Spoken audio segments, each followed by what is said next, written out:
story that we were telling.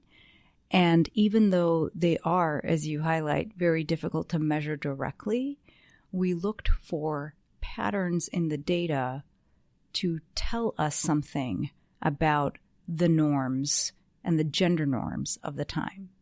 So, as an example, when we first saw that there are effects on queens participating in wars more, what we immediately recognized was this was a time period when, based on gender norms, a lot of people perceived women to be very weak rulers.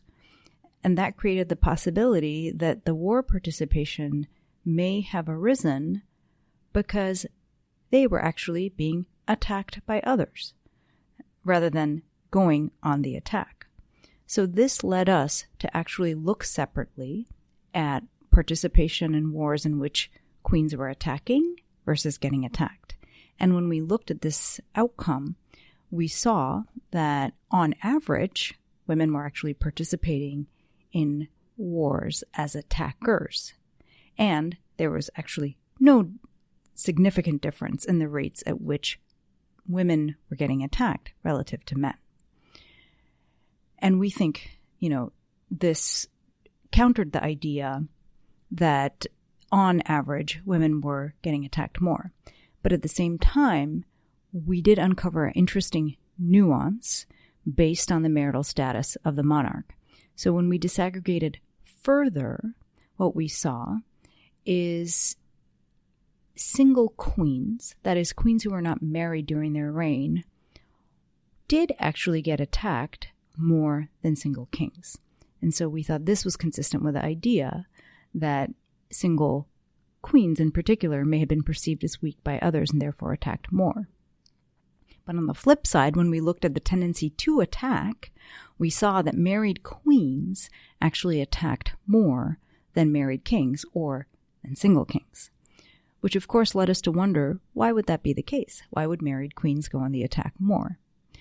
We dug into this, and what we found in terms of our exposition also had to do with the role of gender norms.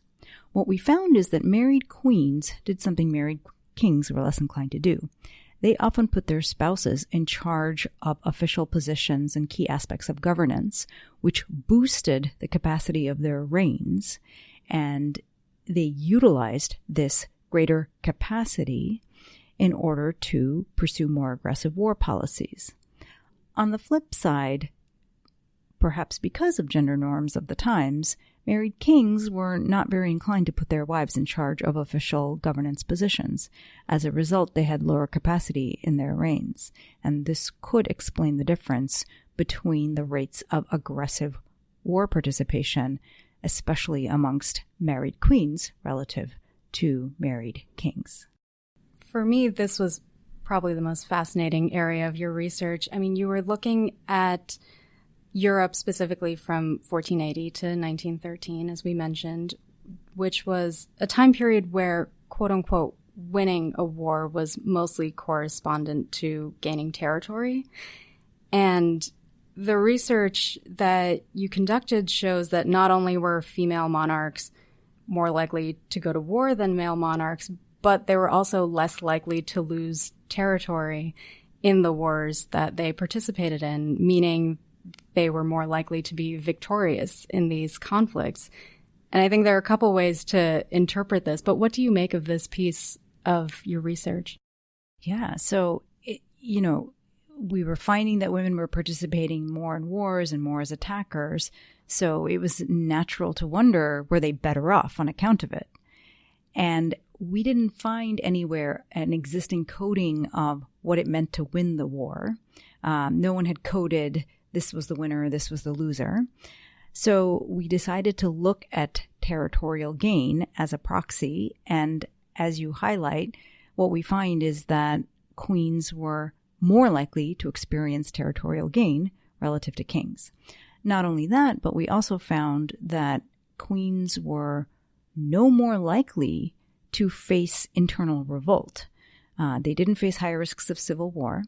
Their reigns were not shorter. They were no more likely to be assassinated, which is all part and parcel of an account that they were not worse off and, if anything, experienced territorial gain. Now, you might wonder, how does the territorial gain square with the finding that some queens, especially single queens, found themselves attacked to a greater degree? So here, I think an anecdotal account is actually quite useful. So the anecdote that I like to share about this is the case of Queen Elizabeth. When Elizabeth was ruling England, King Philip II of Spain thought he would be easily unseating her and restoring Catholicism to England. But then the War of the Spanish Armada suggested history would take a different course. So Philip had at the time amassed what was the greatest fleet ever, 130 ships. Despite this, Elizabeth outmaneuvered him. The Armada had set sail for England and was moored off the port of Calais. And the British sent in 8 fire ships that were ships ablaze, and these fire ships caused chaos. The Spanish ships tried to cut their sails and run. In the process, they collided with one another. And then the next day, they faced a fierce naval battle with the English, in which the English pioneered all these new techniques, like how to conduct bombardment from afar without having to board the ships. It was a total victory for the English and a disaster for the Spaniards. Only 67 of the 130 ships made it back to Spain. Only 10,000 of the 30,000 sailors made it back. And this launched England into a period of naval supremacy for hundreds of years to come. So what we draw from this is that sometimes the perception that the queen would be easy to unseat may have led other monarchs to attack them, but they ultimately proved victorious, and this is consistent with why they didn't lose territory. If anything, they gained it. And do you feel like this research could speak more broadly to the causes of conflict? And I know you, in the paper, it very specifically says this is not a commentary on whether or not women are inherently more or less violent than men, but how much of the roots of conflict or the causes of conflict do you feel, based on this research, is solely based on individualistic tendencies of the leader versus maybe internal struggles and turmoil, or is it just a combination of the two? I think surely both play a role. A lot of my other research has looked at how broad-based conditions, such as economic conditions, can lead to conflict. But I think what this research highlights is that there is room for leaders of certain types to play a role, both in terms of how they conduct their leadership and how they structure their reigns and how they structure the way in which they rule. These factors can actually play a role in terms of decisions to be aggressive, and this can also lead to an effect on conflict. So I would say that the circumstances matter, but so does leadership, and that's part of what this research highlights. I think the natural reaction for anyone who has read this Queen's paper would be to want to apply the findings to a modern day context and to see if it's true that in modern day, our female leaders also statistically more likely to engage in war than male leaders. And in the paper, you've cautioned against making that direct connection because just the face of international warfare has changed so much in the past century, and because a lot of current or more modern female leaders are democratically elected, they're not necessarily selected as leaders through familial succession. But you do mention that there is still a positive relationship between female executives in power and more recent conflicts in modern democracies. So can you speak a bit more to the potential modern day applications of your findings? Sure. So the findings that you're referencing of the positive correlation in the modern day era is actually work done by Koch and Fulton, who show that for a sample of the developed democracies in the post-1970 period, when you have a female executive, you actually have greater spending on the military and you have more participation in conflict behavior. Now, there, again, haven't been too many female executives in that period, so we have to be careful in terms of drawing too much from that correlation. But certainly that same correlation is there in the modern period as what we observed historically. So it certainly doesn't seem like the existing evidence for the modern period is inconsistent with what we're finding.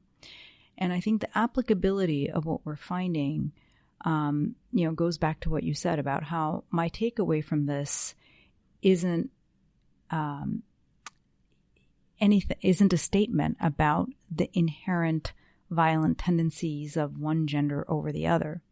My takeaway from this is even if men as individuals are more aggressive in certain settings or even have more violent proclivities, when it comes to leadership and the state, leaders do what is best for their country as a whole. And policies aren't necessarily set based on one's own individualistic genetic tendencies. A female leader will consider what the consequences of conflict are for her state as a whole, and make decisions accordingly in the same ways that male leaders might. And to the extent that we see differences emerging in the rates at which leaders are engaging in conflict, they have more to do with the approach they take to organizing their reign, and perhaps in the modern day to organizing their cabinet, and who they bring into power, and how they structure the way in which their administration will function, which will then lead to different policies. So its applicability to the modern day era is that, female leadership styles might be different organizations and organization styles may emerge as a result, and these may produce a different set of policy outcomes.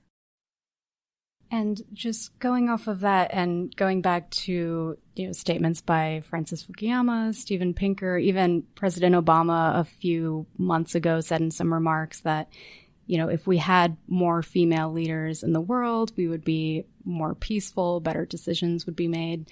So just based on, your remarks, do you feel like the gender of a leader is overemphasized in determining whether or not we can see a more peaceful world? And how do we still encourage more female leadership and, more female representation without conflating between gender and more peaceful political outcomes? That's a great question. So first, let me say that, there is this whole emphasis on women as peacemakers and people who claim that, women should get involved in peace processes because that will inevitably produce a more peaceful outcome. My response to that is, should women be involved in peace processes? Yes, they should be. They are typically underrepresented in just about every political process, including peacemaking processes. So yes, they should be included because women are 50% of the population, and they should have equal voice in all kinds of policies, including in the ones that are geared toward producing peace. Does that necessarily mean that women disproportionately will be favoring the peaceful outcome? That is not clear, but I think that the question of whether they should be part of the process should be separated from what the presumption is that they will be doing. Reflecting on why it is that women are 50% of the population, but, much smaller fraction of world leaders, it's possible that, part of the reason could be because of this overly simplistic view that women may not be appropriately aggressive as world leaders. During the last presidential election, you had many statements by then candidate Trump claiming Hillary Clinton was weak, that she would be weak as president.